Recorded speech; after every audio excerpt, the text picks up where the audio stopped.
Hello everyone, today it's time for a new video and we're going to cover LED streetlights again. Let's imagine we have an imaginary city and we're going to pick the LED lanterns that I would use in every situation in a city. Basically, if I could design the streetlights for my own city, I'm going to tell you the lights that I would use. And let's start with main roads.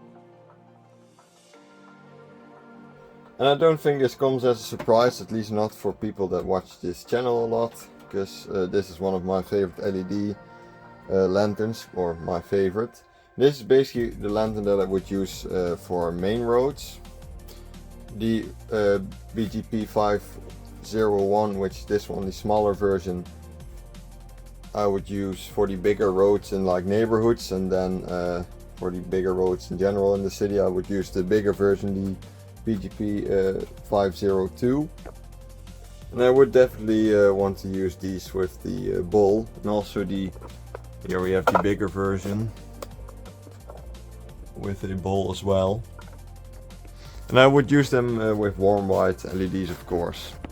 And my reasoning behind using these is, apart from the design, these are very durable lanterns. They barely ever fail, which is something you want for the bigger roads.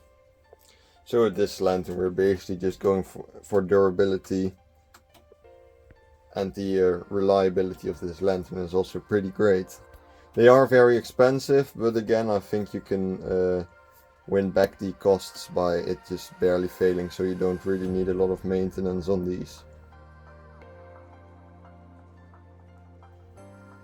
Next up, let's say we have sort of a highway in the city. I would for that go with the Philips Luma, which unfortunately the Iridium Gen 4 can't really reach that high of a capacity with LEDs and everything. There are only two Philips lanterns that can really do that, which are on the floodlight, which is the Philips DD Street, but I'm not a fan of those. Then I would instead go with the Philips Luma, which these lanterns are also a bit bigger, so they have better cooling, so the LEDs don't get too hot and fail early. So again, a big fan of reliability. And for these I would use 4000K, just because I mean those roads aren't meant to be very cozy or anything. You basically just drive underneath those streetlights and nothing else, so I would pick 4000K for those roads.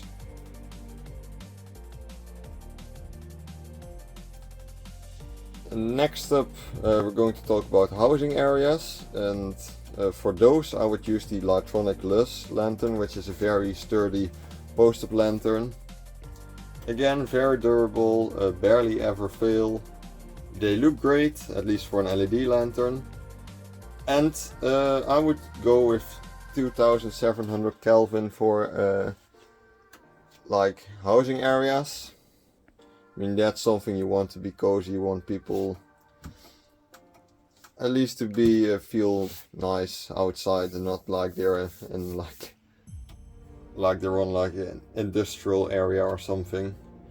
And again, these post-up lanterns are like more on the expensive side, not extremely expensive or anything, but they cost a fair bit, but they are a lot more durable than the cheaper options like the Lightronics KFK, for example. So I think you can basically win back the money by going for more durable lanterns. Up next, let's talk about the most important parts of the city, which are parks and the city center itself.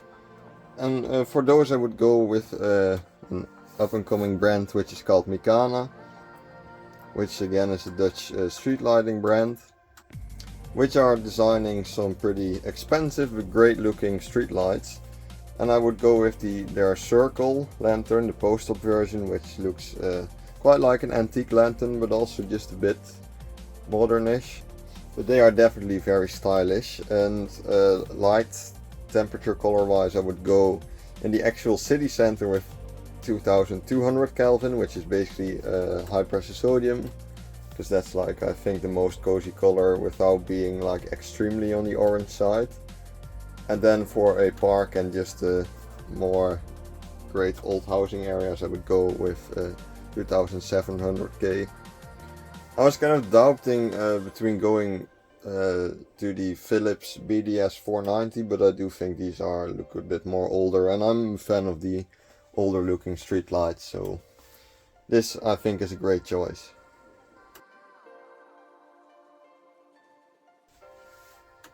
I'm Dutch, so I can't forget bike lanes here. And for those bike lanes we're going with the Philips Lumi Street BGP 20291, excuse me. And these are on the cheaper side of the spectrum. They have the same LED and driver as the Philips Iridium, but these lenses are just built a bit cheaper.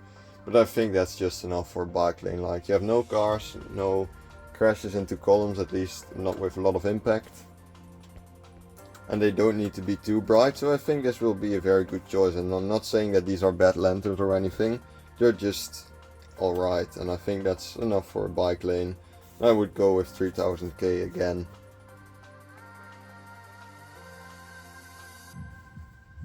And I would also use those for rural areas. But it kind of depends, the light color in my opinion depends on the area itself. If it's like a forested area, I'm definitely going with like more of an orange light to prevent the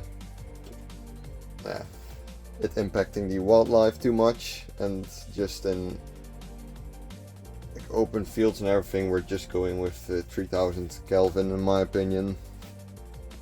Because those, as great as they are, like the orange colored LEDs are very expensive. And I don't think I want to spend like too much for the rural area. That's again why we're going with the Philips BGP 291. Just enough durability. I don't want to have too many types of streetlights in the city. That's why we're only sticking with like 5 or 6 actual type streetlights. Of course, I'm not talking about the light output and everything. But yeah, if I would have to design a city, I think this would be an amazing choice. And of course, if we're going to build like a city from scratch, this would work. And with almost every choice, we are on like the more expensive side, but I think you can win that money kind of back by it putting the columns in a smart position, like not putting them in the middle of parking spaces. So all of those crashes, of course, will save a lot of money, and using durable lanterns kind of redeems itself back, in my opinion, in a few years. But please let me know if you agree with the choices I've made here, or if you would use other lanterns. Thanks a lot for watching, have a nice day, and see you in the next video.